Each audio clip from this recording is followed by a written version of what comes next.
Hi, welcome to another episode of the Panache Cast. Peter and I are delighted to be joined by Chris Bull. We've been very keen on having Chris on the show for a while. Chris is in our own neck of the woods in Bristol and Bath, and we're very keen to explore a bit of his background and talk about what he's up to right now. I'll let Chris have the microphone in a minute, but a bit of background about him first is that he has a financial background, having held several executive positions at Osborne Clarke, a non-executive position at DAS, several consultancy positions, including Deloitte and EY, and is now principal at Edge International, which is a global consultancy for the legal profession. Chris is a co-founder of Bristol and Bath Legal Tech, which is the way that we've come across Chris in our networking, and most recently, and soon to be very hot on the press, the author of the Agile Law Firm, which we're very keen to hear from you about, Chris, when we get to it. So welcome to the show. Thank you. Hi Neil. Hi Peter. It does feel like it's been quite a long time coming, this session, yes. Really. We talked about it a few times and got round to it eventually. You can tell it was a long time ago because we were sat in a restaurant. Yeah. All those years ago, when you could sit in a restaurant. That really is a long time ago. That's crazy, isn't it? Yeah. Everyone will be thinking that we've had, a year and a half of preparation time and working up to it. But actually, the one of the reasons for it taking us a while, the obvious reason is what's been going on globally. But there actually still, notwithstanding that, has been a lot of activity recently, hasn't there? Bristol and Bath in particular. Yeah. And you were key and instrumental in getting a report done recently, a white-cap report into the legal tech and innovation scene outside of London, because there are some of those, and it's great to actually have an authoritative report on innovation and legal tech outside of London. We're very lucky to have been mentioned in that, and lots of decent tech companies in there and law firms who have shown willingness for innovation. So I'm hoping we can spend a bit of time talking about that. We've got a few questions for you and themes. Then if you want any highlights you want to add up front, or should we just get straight into the questioning? I think you're going to, by the looks of it, and what we've discussed, I think you're going to cover a lot of the key questions. But I mean, just suffice to say, all of us involved have been delighted with both what we produced in terms of the report and what some of the themes that came out of it, and also the response, which has been great. And the report, as we speak now, the report's still less than 2 months old in terms of how long it's been out there in the world. And I think these things have a bit of a ripple effect. They don't just get published and then get forgotten. There's a bit of a half-life for them. So I think we'll still see a lot more good stuff come out of it. So I mean, whatever you want to know, really, guys.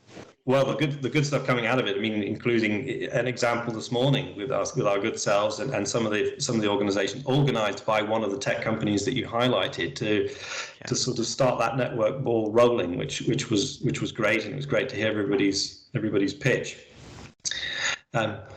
One finding I was particularly surprised with was just the size of the innovation space here, and the number that comes out of the report is that there are 750 legal tech and innovation roles, and to put that into context, that is bigger than some of the very big local regional firms, isn't it? I think I hope the firms will forgive me if I quote the numbers incorrectly, but I think Burgess Salmon's got about 650 people, something like that. Yeah. TLT is around 1,000 or something. So it's a huge number of people. So that was surprising.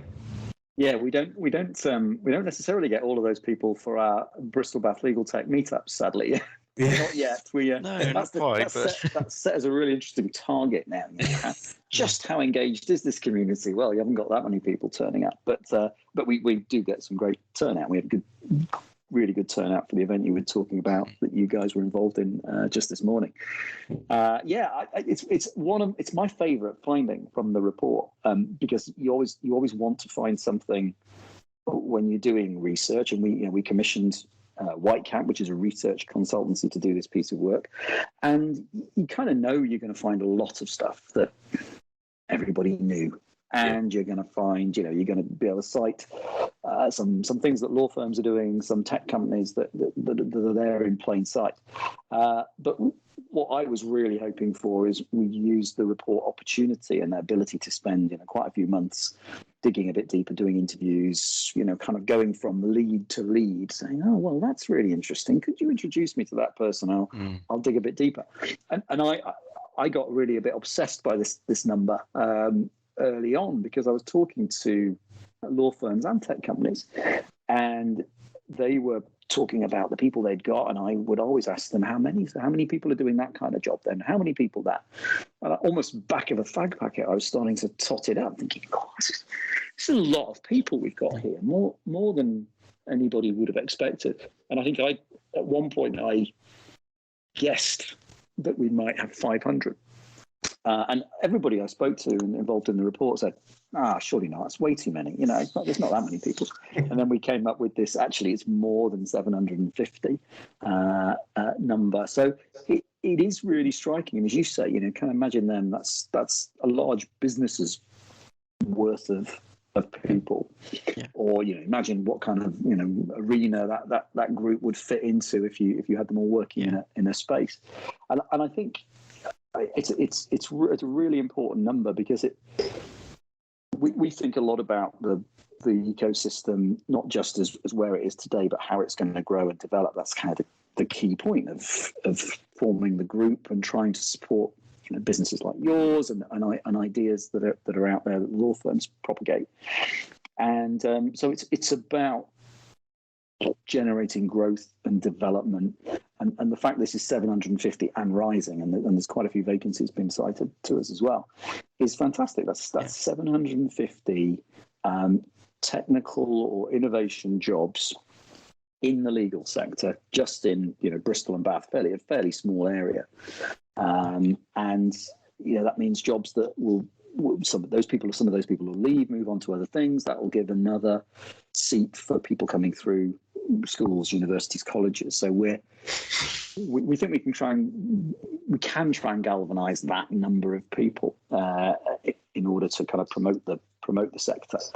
There are some reasons for it. So some of the other research we did, and again, another area that I kind of dug into quite a lot was some of the kind of root cause of this. Why is that number so high? Why does everybody I speak to go, wow, really? And one thing we did find is that probably uniquely for a regional city and a regional legal centre, Bristol in particular, but Bristol and Bath generally, have got a lot of head office functions of law firms. So we've got I think there are 26 firms or 27 firms in the city out of the top 100 have got an office. Fine, okay. Well, that's probably not that dissimilar to Manchester or maybe Birmingham.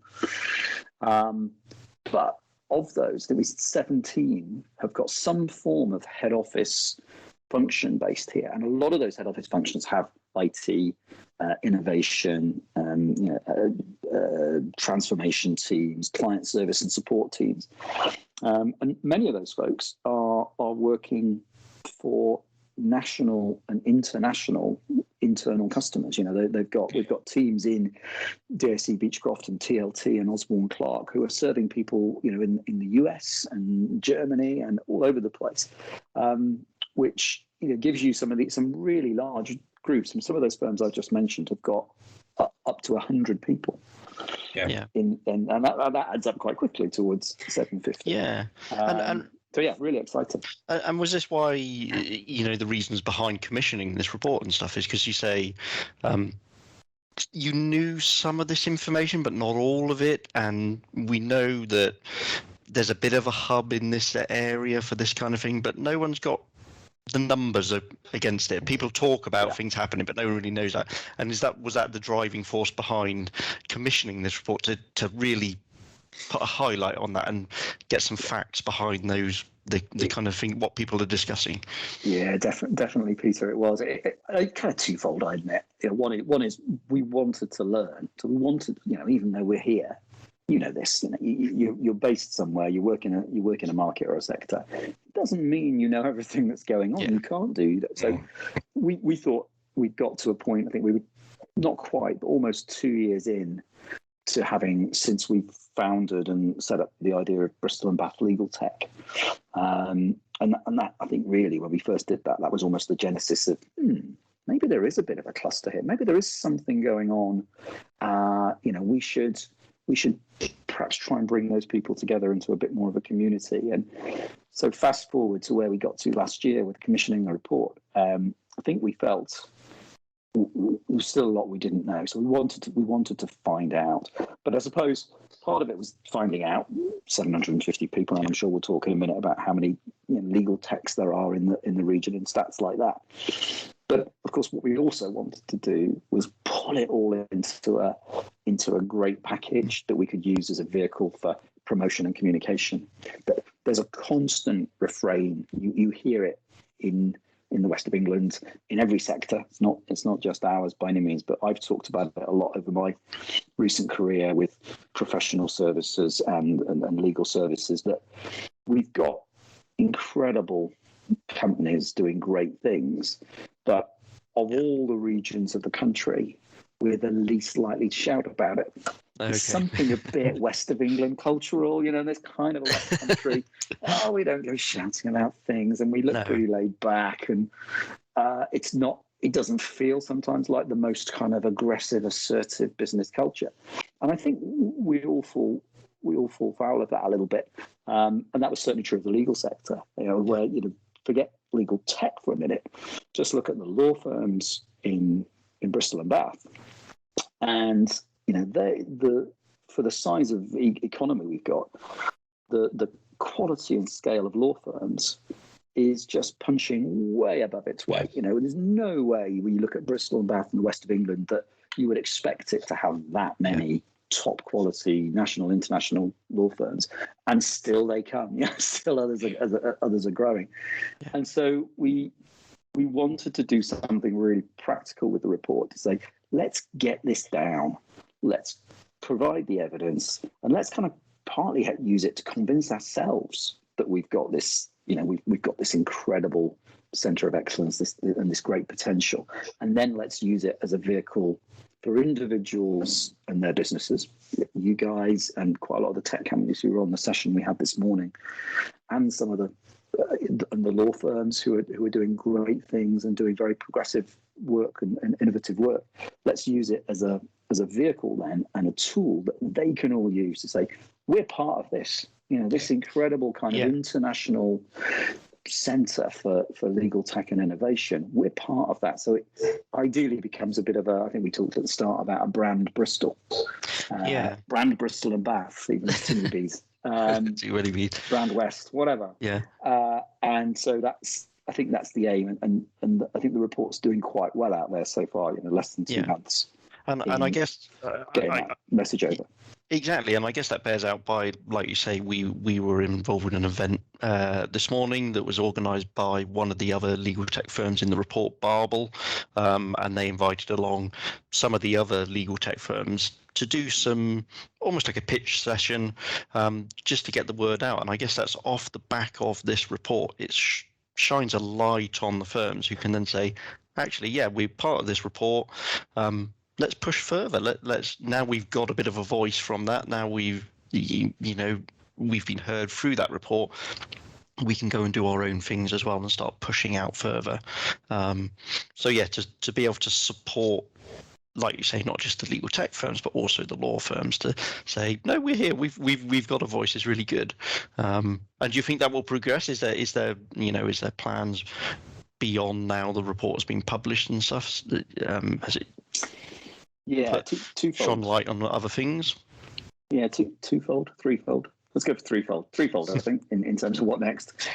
One is the promotion and what we all know is you can't just drop a report out there, shout a bit about it for a few weeks, and expect that to sink in, to become an established message that everybody, and by everybody I mean kind of the legal sector, the tech sector, regionally, nationally, ideally internationally, gets. Wow, I know. If somebody says, name me 10 places in the world where legal tech is a big part of the sector and somewhere where you'd go for expertise. I guess what we want is people in the US, in China, in Australia, in Glasgow to say, well, Bristol, Bath, west of England would be one, wouldn't it? And so we know we've still got more to do. So we've gone beyond. We sent the report out. It's been linked and used on social media a lot. Now we're going a bit further, and we're starting to work with magazines and publishers and others to try and do feature articles. And I think something you both said right at the start of the podcast is it's also a trend. It's not just it's actually not just Bristol and Bath. It is a regional cities trend that, hey, legal tech, which perhaps everybody a few years ago would have said, well, it's all happening in London, isn't it, really? Yeah. Is actually flowering and flourishing in quite a lot of regional cities. So the other thing we're starting to do a bit of is kind of join up with those others. Obviously, there's something a little bit competitive, but there's also a lot collaborative there to say, well, how can we connect up and help each other? And we've got good connections into certainly Birmingham, Manchester, Leeds, Scotland, where you've got kind of some slightly similar groups. So that's one thing. Keep promoting it. Second thing, this morning's event is a great example.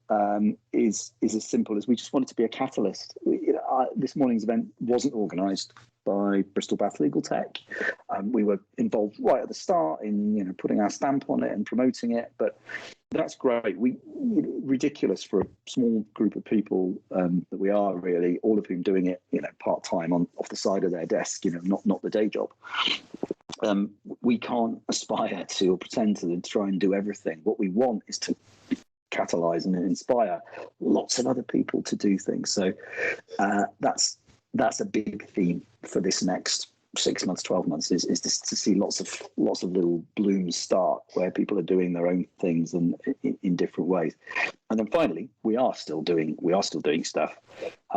We've got a meetup, which is a kind of when we try and bring the community together virtually at the moment, on 13th of May, which is the next one. And the focus of the meetups now is very practical. So we're switching from, okay, there's the report. It says what we've done. It promotes it. It gets the message out.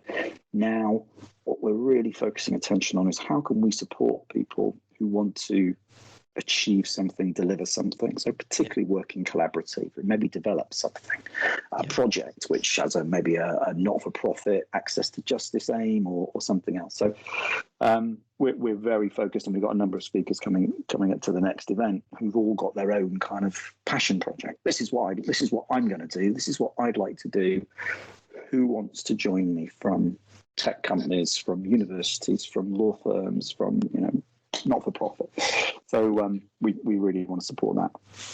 You've nailed a couple of times one of the critical words for me, Chris, that came out of the report was that whole collaboration, and that's what a lot of the firms are espousing. That's what Pete and I have been keen on promoting recently in the way that we're building our platform, and even the chaps at Whitecap, who, as you said right at the beginning, we're making introductions, and they've made introductions for us to people at UWE, and that's led to introductions to people in Australia, and there is a spiraling network which is great out of it, but obviously that we're still relatively early in that process of collaboration, and I'm quite keen to understand, from the benefit of the firms that were part of that report and the firms that will be lurking out there that may not have been captured and who want to get involved, how do they make the most of that collaboration desire from the firms, and even in some respects from the universities, the not-for-profits and so on. We've seen plenty of activity there, but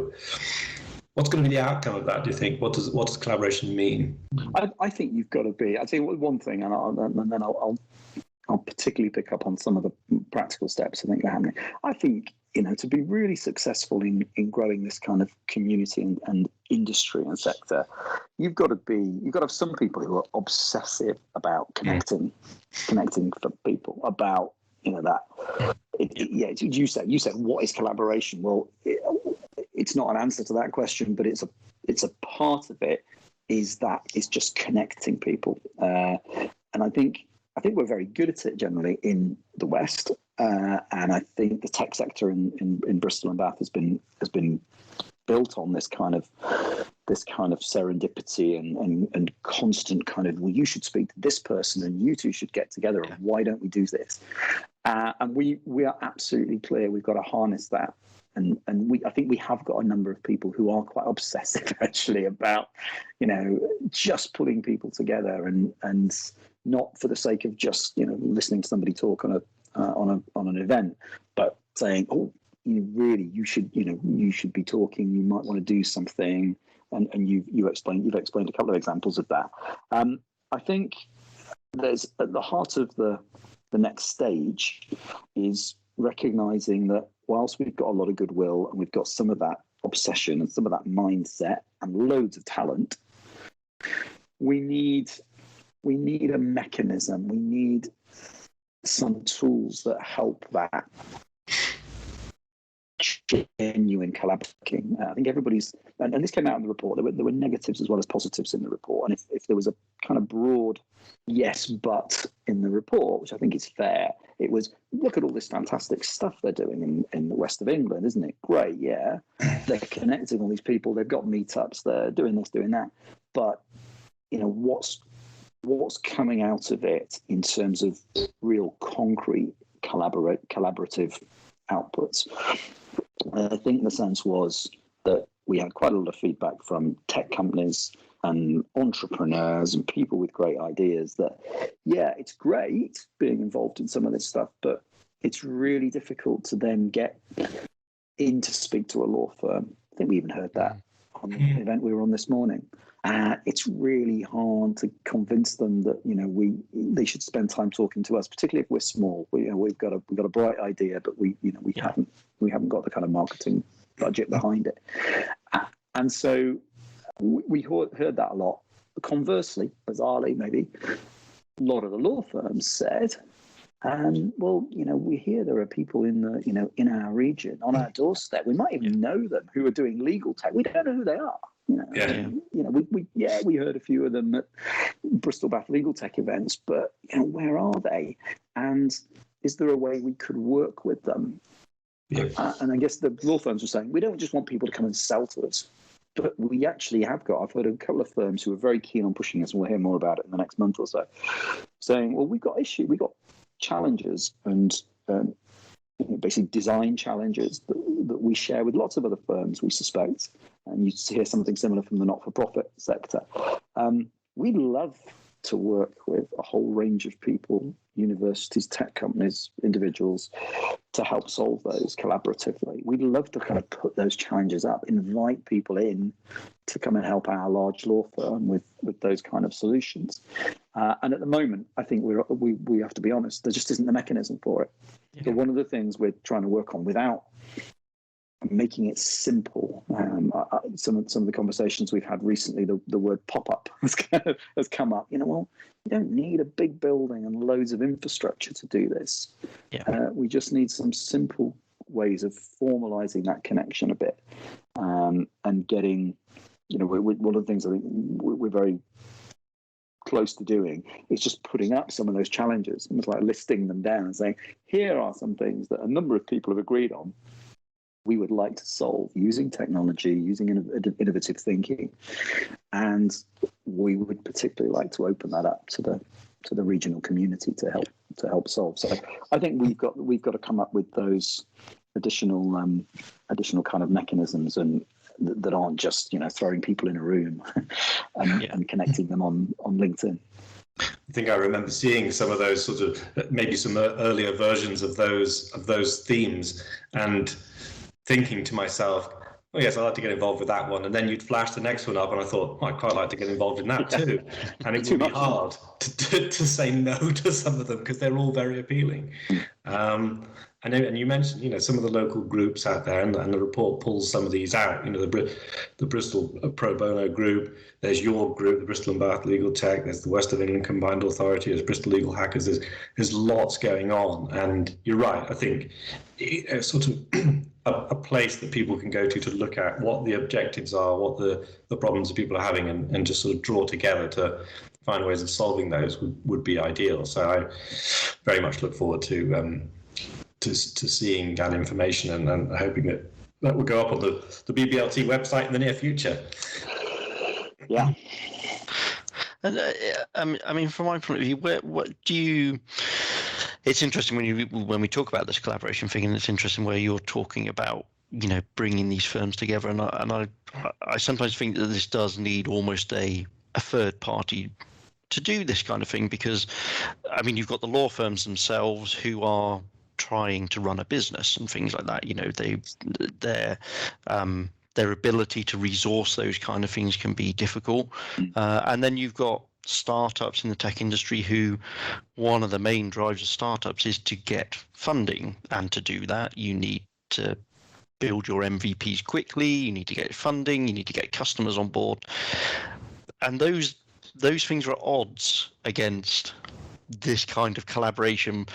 Everyone wants to do this collaboration, but actually the normal day-to-day business almost prevents it. And like you say, do you think that things like BBLT can drive that part of it? Sort of a third party can say, okay, we're going to bring you together to do this kind of thing, because almost independently, it's going to be very difficult for you to do that. Yeah, I think it can. I think it's, but again, I mean, you said drive, Peter, and it's interesting. Is it drive? I think we're trying to find our position, and as Neil said a minute ago, there's quite a lot of other groups as well, and maybe it's a combination. It's less driving it, which kind of suggests we're setting the agenda and leading it, and it's a bit more back to catalyst, a bit more catalyzing it. Actually prompting that spark, because I think there is part of this, which, as you say, is tech companies, universities, law firms all have a lot on their plates. They have big things to do, almost always not enough people to do them, not enough time.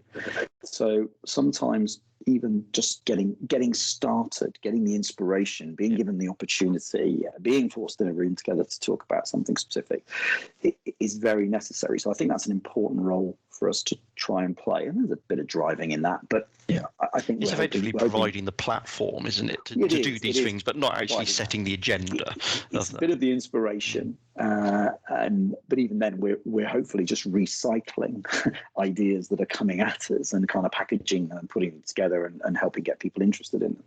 And then it's providing the platform, which is about support. So I think it's catalyst and support for us. If we can do that, and we're doing bits of it. If we can do that really well, that would be great. That's definitely the aspiration, I think. Yeah. I think we touched on, or just about to touch on, a couple of the challenges that the firms face. And the challenge in itself is the collaboration effort. But one of the challenges I like to look at and think about from both sides, for the tech companies and for the law firms, and as far as the law firms are concerned, they are faced with an abundance of choice. And as Pete says earlier, they have businesses to run. They can't make mistakes on what they're doing. It's a bit of a gamble to start to play with new ideas, and so it's a distraction from the day job. That said, is there a possibility for them to stray from some of the conventional big tech solutions that are out there? Can they look at new ideas and new ways, and how's that best done? And then challenges for the tech companies themselves. How are they going to knock those doors open to those firms and let them know, hey, we've got this new way of doing things, and where do they speak to? Who do they talk to? Sorry, those meetups that you'll talk about, and we'll put, if there's a link to it, we'll put the link to the next one in our post when it goes up. But I'm curious, have you, in your discussions with the firms, have you heard about those two challenges from the two different sides? You mentioned earlier the tech companies struggling to get in. From the firm side, the law firm side, the purchasing side, how open are they to working with the new folks and looking at alternatives to what might be the, you can't go wrong buying IBM. Yeah. I'm quite positive about this. I think there are big, you said challenges, Neil, and they are big challenges. All those things you just said are real problems for all parties. But I'm very positive. I think the world's changed. The world we all live in has changed. There's a lot. We know how fast a tech product or any kind of product, tech product application app can suddenly come out of nowhere in all of our lives and transform them and become huge, become a unicorn, whatever. And that's now playing out on lots of smaller levels, isn't it? Where things don't have to become mega, but they do find a niche. And I find loads of echoes of that in the business of law. I think that people are a lot more open to things they haven't necessarily heard of, because that's the world they live in. I see it all around them all the time. I think a lot of the law firm technology innovation folks are not just open to it, are actually actively looking to find what's out there. They almost kind of get to the point now where they want to find the next, not just the next big thing, but some of the next big things. Hence, big firms, and typically in London, running incubators and accelerators, and trying to wrap their arms around it. And the firms here in the West also really interested in that kind of idea. How can we partner with, joint venture with, maybe run some form of accelerator? The idea of a collaborative accelerator, because a lot of firms saying, well, we're not as big as Clifford Chance, Allen and Overy. We haven't really got the resources to do that. But if we did it together, we could do something along those lines. I think that's really interesting. So I'm very positive about that. I also, the other thing that's strange about the legal sector is, people have got an expectation built on years and years and decades that they deal with technologies and products that nobody else has ever heard of. For many years, and until we really all started using Microsoft products, everything a law firm used was utterly alien to any other kind of business. People just walk in and go, "What's that? What does that do?" We've all heard of it, but most people hadn't. So there's a bit of a history there, and I think that helps open the door to things that aren't mega enterprise level. All of that said, there is a challenge there. The people who do dominate the legal market have big budgets. We know that. Probably the biggest threat, not necessarily a threat if you sell out to them, maybe, is just the sheer scale of consolidation, of course, as well. It's like in just the wider tech market, bright idea comes along, starts to do well. We're reading about it every few days in legal technology press. Boom, they're suddenly part of something a lot bigger. So the big boys keep getting bigger and bigger, and leveraging a bigger slice of the law firm spend. And I think that is a threat, certainly, because they're going to they can try and dominate from there. But I think the good news is there is now an expectation in the market that firms want to find smaller, newer businesses with innovative ideas. I think it's now hard coded that some of our technology will come from there, and some of it will come from big providers. And I think that's really good. But I do agree, we need to help do those connections, because it is still really difficult to get in and see a law firm about these things. These are really busy people who are deluged by offers of this, that, and the other. So the more we can build that trust in our community, so we're working on a basis of trust and kind of some little degree of you're from our community, you're from our cluster, we're going to probably bump into you, but also we'll give you the time of day, because there's a bit of a bona fide there in being part of Bristol Bath Legal Tech or whatever. I think that would be great if we can get to that point. Well, that brings us on to the thing. What, as far as Bristol Bath Legal Tech is concerned, what's next? What's come out of this report? What's the immediate focus on now? The next things that you're directly going to be looking at now? Yeah. I mean, I won't go over the ground, Neil. I probably covered most of them, actually. It kind of what's next, I think, is focusing on how can we build that mechanism that connects challengers and people with great ideas. How can we facilitate collaboration more strongly? I think we need to bring in certain groups. I've mentioned academia and universities a bit more than perhaps we have. So I think it's trying to turn those great ideas and those connections and that obsession into tools and mechanisms and platforms and things that really operate well, and keep promoting ourselves. That I think that is important. I mentioned it earlier. We don't always do a great job of that in the region, and so we have stood up, I guess, and said somebody's got to try and do this. Yeah. And we've had great. I think the fact that in the region we've got the Law Society, and law societies can be conservative, and Bristol Law Society isn't. So they came in really early on and said, absolutely, of course, for the Bristol Bath legal market to flourish and prosper in the future, it's got to have technology and innovation at its core. So, Of course, we want this to happen. And then for the government, for the West of England government, West of England Combined Authority to come in so prominently and say, as they did in their industrial strategy a couple of years ago, legal tech is going to be one of the growth sectors for the West of England economy. And that stuff's fantastic. You've actually got that level of involvement. We've had MPs involved, the mayor.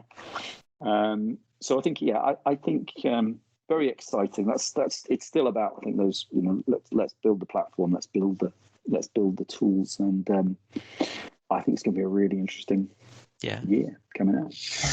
Well, people should certainly look for BBLT and sign up for the event distribution list. I know we're on that, so as soon as I get the email, I download our tickets and we come along to all of them. So I would recommend that people Google Bristol and Bath Legal Tech and sign up if they haven't already done so. There's one final point which we can't let you go without talking about, Chris, which is your soon to be released book called The Agile Law Firm. Tell us about it. Yeah, it's a book. It's a kind of, it's one of those things that's a short book or a long form report. You call it what you will. The Agile Law Firm. I was approached over a year ago now, with a few ideas actually about books and book titles and so on. And this had been a bit of a pet hobby horse of mine for a while, that nobody had really pulled together all the different aspects of that word agile, which can mean lots of different things to different people. Obviously, there's the hardcore kind of software development methodology and how that's become prevalent and dominant in the software world. But then there's the multiple ways in which that's been taken and used for strategic thinking to reorganize institutions and businesses. The word agile, of course, hugely used during 2020 when we were all thinking about agile working as an individual choice, hybrid agile, the idea of pivoting your business, being able to constantly nimbly switch from your original plan and change it in the face of changing circumstances, and also right at the heart of it, and right at the heart of all those agile methodologies, the sense that the customer, the client, in law firm parlance, it has to be right at the center of everything you do, and not just saying that, but actually adopting that mindset and drilling it right the way through your organization. So the idea was, why don't we try and just pull together all of those different facets of agile, explain them a little bit. So there's a bit of background in it to the agile manifesto and